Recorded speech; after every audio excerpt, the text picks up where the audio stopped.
Well, hello, I'm Janet Morana, the Executive Director of Priests for Life. I also co-founded the Silent No More Awareness Campaign, which is the voices of women, men, and other family members speaking about their regret over abortion to change hearts and minds.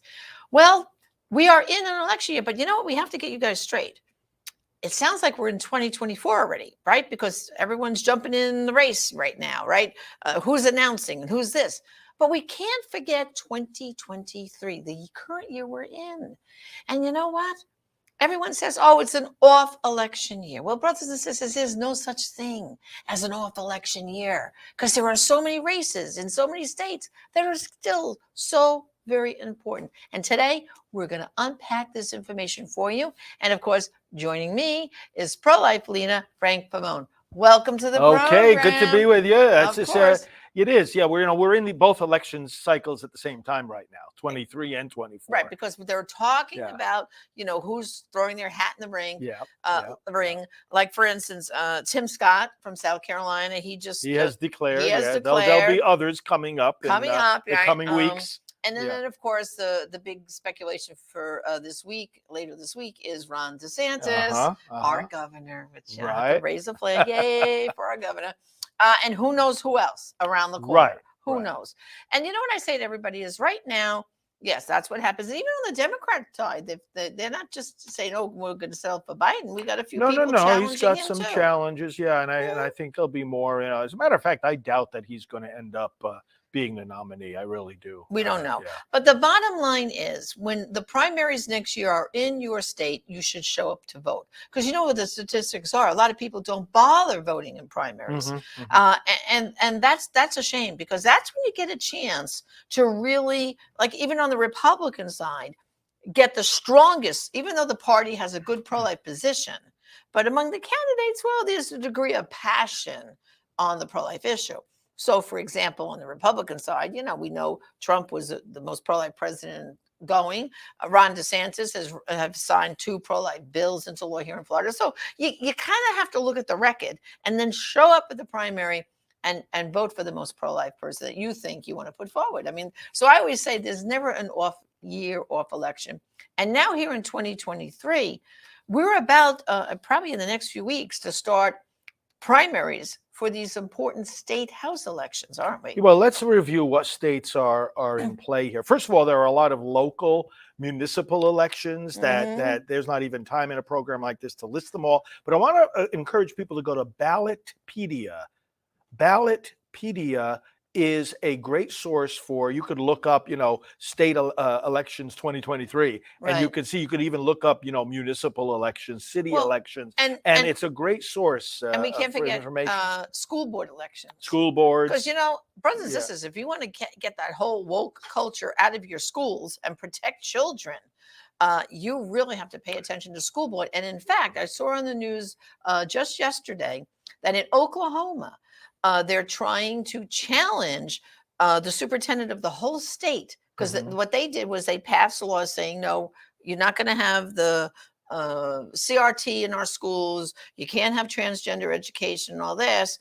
And now they're trying to fight the state superintendent of all the schools for the state against the will of the people that they don't want this stuff in their schools. So school boards are very important. In addition to who's appointed as the superintendent of Department of Education, the school boards, county by county, are critical. Right. Really so everyone who's watching that right now from anywhere in the country, you may have an election going on at some local level. Pay attention. Find out now. Exactly. You can check Ballotpedia or just check with your local board of elections. That's one thing. But looking at the statewide elections for governor and for state legislature, we want to point out the following states. First of all, Kentucky has an election for their governor, but just the governor, but not the state legislators, the governor.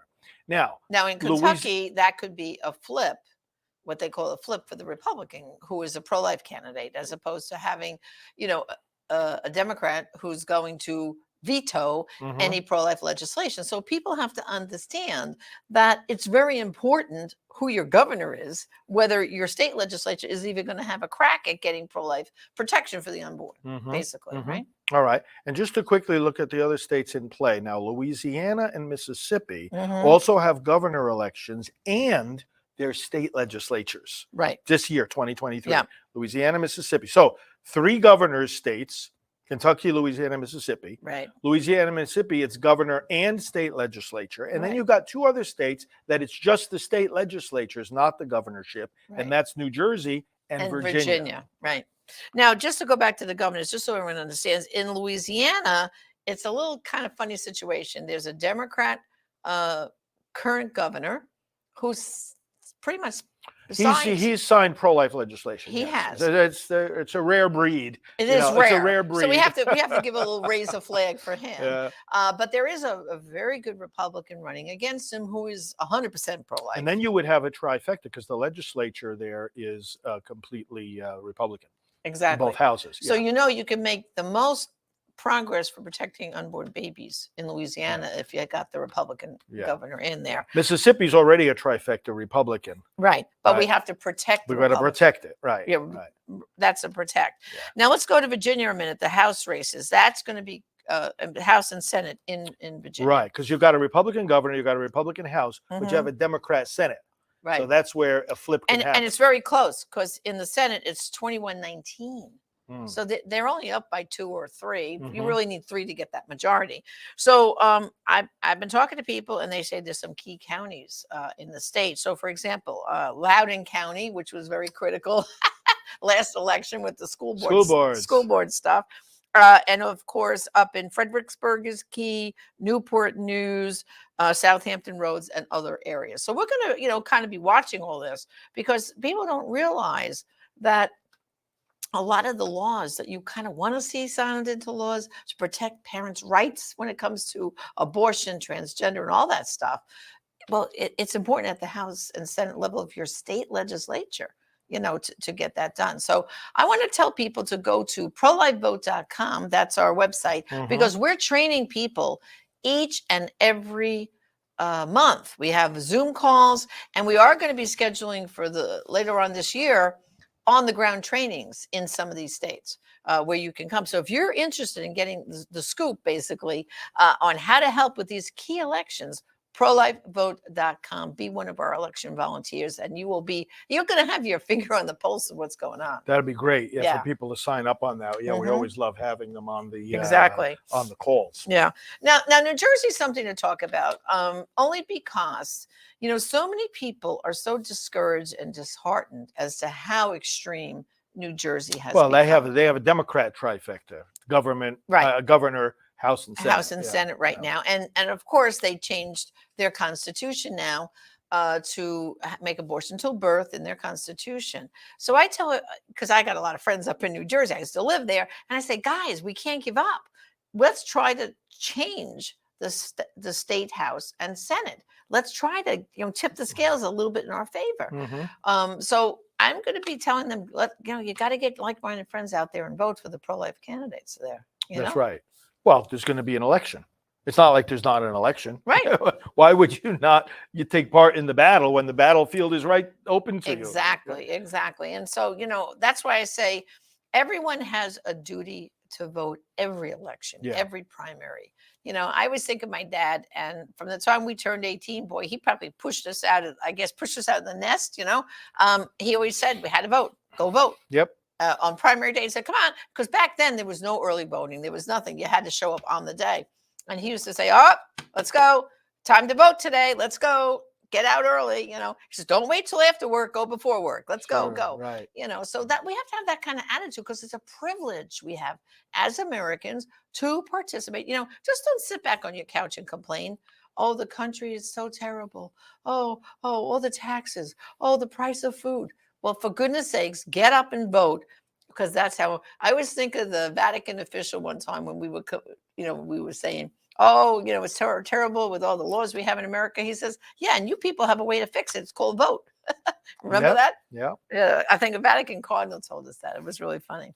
So what else do you have to say now about this important election. Well, we also have, besides, we mentioned the governors, the state legislatures, the local municipal elections, and we've got these ballot amendments going on, specifically abortion related. Right. There'll be other ballot initiatives, I'm sure. But now this year, 2023, Ohio has a couple of special elections going on. Yeah. And let's talk about that a little bit. Yeah. Well, first of all, we just jumped over the first hurdle, which was they were able to get the legislature there to agree to have a vote on increasing the threshold, right? For amending the Constitution. Amending the Constitution. The reason this came up is that the abortion people want to put abortion into the Constitution, which, by the way, let's just pause on that. There's no reason for that. Right. There's no argument for a right to abortion to be in any constitution. Well, that's what the Supreme Court just said it was not in the federal. Why?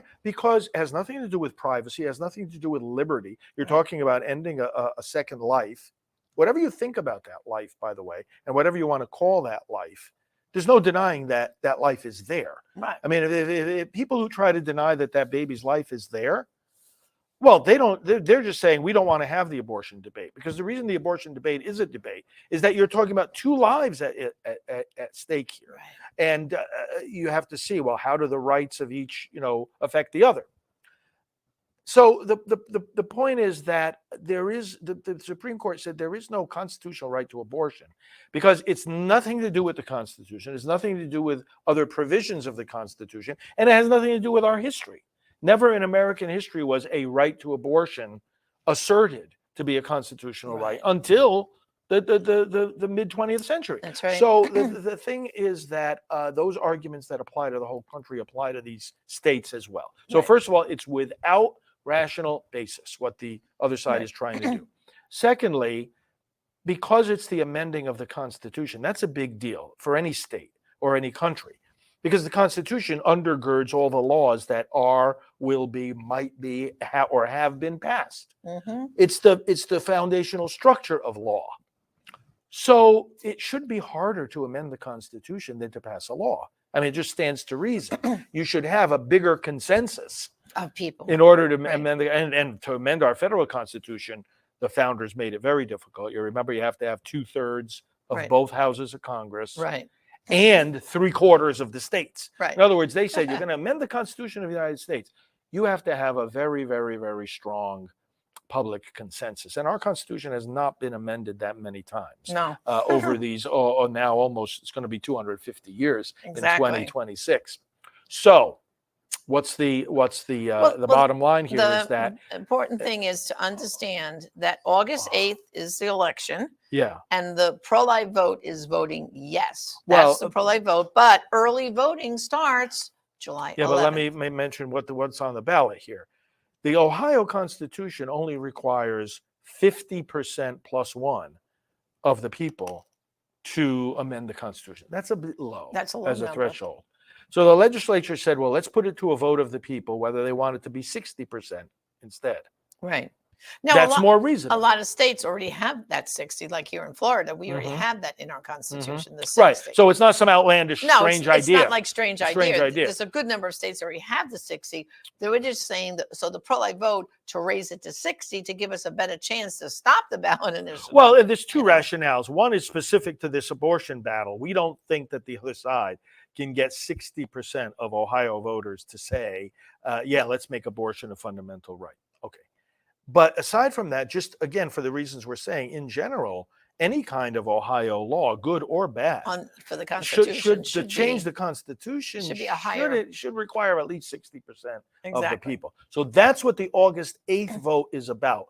It's not directly about abortion, it's indirectly about that. But it's about, what does it take to amend our Constitution in Ohio? And we're saying 60. So yes, like you said, the vote is yes. The correct vote is yes. And it's from July 11th, early voting. Go out and vote early till August 8th. That's the window. And so our goal is to get as many of our team, so to speak, pro-life folks out there to vote yes. So what I tell people who might be watching right now, oh, well, we don't live in Ohio. But get out your Christmas card list. You might know people who do. Yeah. And you can talk about this on social media. Well, in social media, you can reach people in Ohio that you don't even know. Exactly. You put it on your social media, and it gets out there. It can be seen. Right. And there's a special website for people in Ohio, Protect Women Ohio. If you go there, that's the pro-life groups in Ohio have formed a coalition, which is beautiful to see. Hallelujah. They're all working together. Go to Protect Women Ohio, and you'll get the latest on the ground intel and duty. What's happening. Well, they is also we, because Priests for Life is part of that. But we're part of that. Of course, of course we are. And some of our ministry is based in Ohio, like Brian Kemper up in Dayton. And we have 2 regional coordinators in the state of Ohio. We have Chrissy Baylor. For Silent No More, you mean? For Silent No More. Chrissy Baylor's in Alliance, Ohio, and Meg Perez is over in the Dayton area. I always forget where she is. She's over that way, Cincinnati. She's actually in. So we're going to be on the ground too in Ohio. We're probably going to do a training there and deploy people. I mean, because this is all about which team is going to win. Whoever gets the most people to show up and vote. Actually vote. To actually vote. That's what we need. Yeah. You know, I was looking at some interesting statistics too about, one of the websites I always recommend to people, I mentioned Ballotpedia already, but cookpolitical.com is a great site for election analysis. They have great articles, analysis of statistics, trending back and forth as a state-leaning Republican, leaning Democrat. It's just Cook Political, COOK. And there was an article on there that I was looking at about the independents. And what the point that they were making is that in any election, it's basically 1/10 of the electorate that has to be persuaded one way or the other.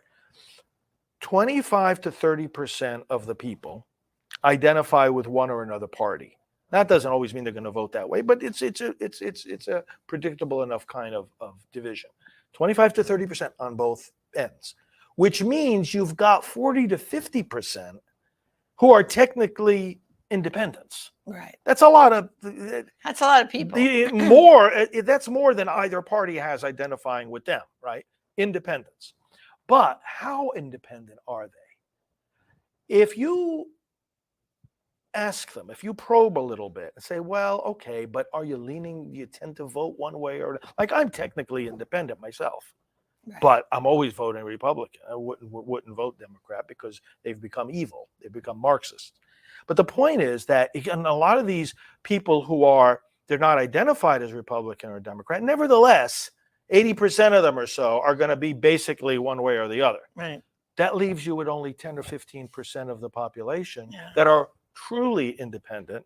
And the interesting thing about them is a lot of them don't bother analyzing the news or going as deep into politics, even as we're going in this program. That's right. So it's a tricky thing. Like, how do you reach these people if they're not paying too deep attention to this stuff? Well, we've got to, they may be like you were just saying, people that people on your social media or folks in your sphere of influence. This is why everybody's got to try to influence as many people as possible, because there's only about 10% that we really have to sway. That's right. And, it's something funny. I was just having this discussion yesterday with someone I know who is an independent like yourself. And they were saying, they were like feeling frustrated. Oh, now, when the primary comes next year, presidential, I can't vote. And I said, well, that's because you declared yourself as an independent. Why don't you put yourself for the primaries as a Republican, vote in the primary, then when you're done, go back and change it to independent. And the person said, I can do that. I said, of course you can. You can keep changing. Yeah. Well, that's right. But that depends on how the primary laws work in each state, right? In some states, you can only vote in the party you're registered for. Exactly. In other states, it's open. It's open primary, right? Yeah. But I said, in a state where it's restricted and you want to be an independent, like you do it, I know on principle that, okay, you can't accuse me of supporting this over that. I'll be independent. But for the primary, you might want to change it just so you can get in there to have a voice have a voice. So the bottom line is we need everyone to join our election team. Go to prolifevote.com. We do the monthly Zoom calls. You will have the up-to-date information of what's happening and how you can get involved, because, it has gotten so critical that it's protecting the babies, protecting women, and also to protecting parental rights. Oh yeah, well, let's talk. That's a big part of this Ohio yes, ballot initiative, because isn't it's it? not just abortion, Right? it's transgender stuff. Transgender. It's that if this thing gets into their constitution in Ohio, your teenagers, boy or girl, if they decide like, oh, I woke up today, I feel like I really should be a boy, not a girl. I should be a boy. Well, guess what? Without your permission, they can start. She could tell that to like a school counselor, their teacher, anybody, and they could say, "Oh, we could take you to a doctor, and they'll start giving you the hormone therapy to switch to become a boy." Because the way this thing is worded, it's talking about an individual's right to reproductive choices. Individual. Notice they're not saying adult or child. No, they're not saying man or woman. But de facto, they can take your kids off to have that done because they have a right. They have a right, and they can take them for genetic altering surgery even without your permission. Yeah, that's going to cause a lot of people to vote the right way, because they say, look, even people say, look, I'm not against all abortions. Some people will say, but I'm certainly not in favor of someone doing something to my child without my permission. Right. Yeah. So, and especially in Ohio, they already have good pro-life protection laws already on the books, showing parental rights and protecting the unborn child. This will erase it. Totally gone. When that's the will of most people, that's how those laws happened. The will of the people of Ohio. And now they want to erase even that. So it's going to be very important. So brothers and sisters, I think you got the idea. You know what we need to do. And come to our Zoom meetings. You will love them. And our pro-life leader, Frank Pavone, he leads those meetings. And we always have special guests on those meetings. And so go to prolifevote.com, sign up today. And if you're already signed up, I want you to bring 2 or 3 more friends. So get your friends to be signed up too. So thanks for a great discussion. Okay, excellent. Well, brothers and sisters, thank you for joining us. And again, prolifevote.com. I hope to see you there. Until next time, Janet Morana, Executive Director, Priest for Life. Let's win for life. Thanks and God bless. Hi, this is Janet Porter. Just giving a message to my good friend, Father Frank Pavone. I realize that I've been friends with Father Frank for almost 30 years. That's a long time to know someone and to be in the battle side by side with him.